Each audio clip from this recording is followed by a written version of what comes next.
नमस्कार दोस्तों, बहुत बहुत स्वागत है हमारे 2 मिनट स्टोरी में। आप सब कैसे हैं मेरे प्यारे दोस्त। आज की कहानी बहुत ही खास है। आप लोग पूरी कहानी सुनिएगा और बताइए कहानी कैसी लगी। आज की कहानी एक फौजी जवान की टीचर पत्नी की है।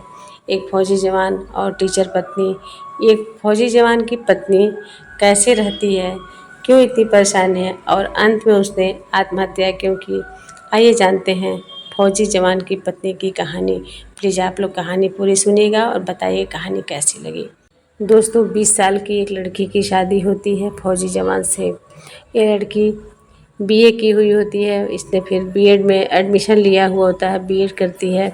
उसके बाद टेट सुपर टेट करती है और 25 साल होते होते इसकी नौकरी लग जाती है। पत्नी टीचर हो जाती है, पति फौजी होता है। पति नेवी जवान होता है और अपनी ड्यूटी पे चला जाता है।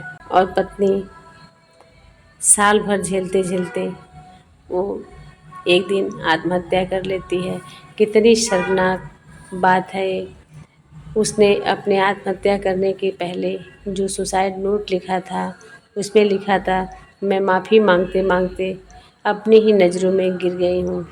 दोस्तों, फौजी नेवी का जवान था। वह अपने दायित्व को नहीं निभा रहा था। ना वो अपनी पत्नी को जल्दी फ़ोन करता था, ना उससे किसी बात पे समझाता था।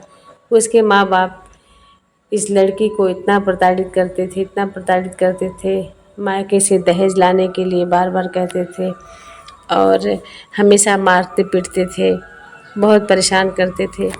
तंग आकर एक दिन लड़की हमेशा माफ़ी मांगती रहती थी, लेकिन तंग आकर एक लड़की जब अपनी नज़रों में गिर गई, तब उसने खुदकुशी करने का फ़ैसला लिया और उस अपने पीछे 4 पन्ने का सुसाइड नोट लिखा।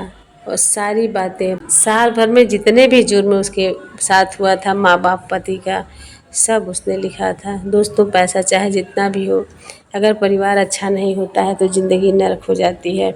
जैसे टीचर पत्नी की हुई।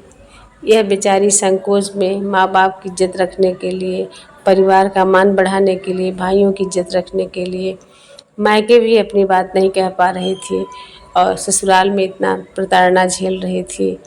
कभी कभी दोस्तों, दोनों कुल की मर्यादा रखते रखते लड़कियां अपने आप को कुर्बान कर देती हैं। ऐसे ही ये टीचर पत्नी थी जो लास्ट में कुर्बान कर दी। दोस्तों, बहुत ही शर्मनाक घटना लगी।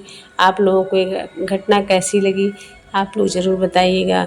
इन्हीं शब्दों के साथ आज विदा लेती हूँ। फिर मिलती हूँ नए टॉपिक के साथ, नई कहानी में। तब तक के लिए आप सभी दोस्तों को प्यार भरा नमस्कार।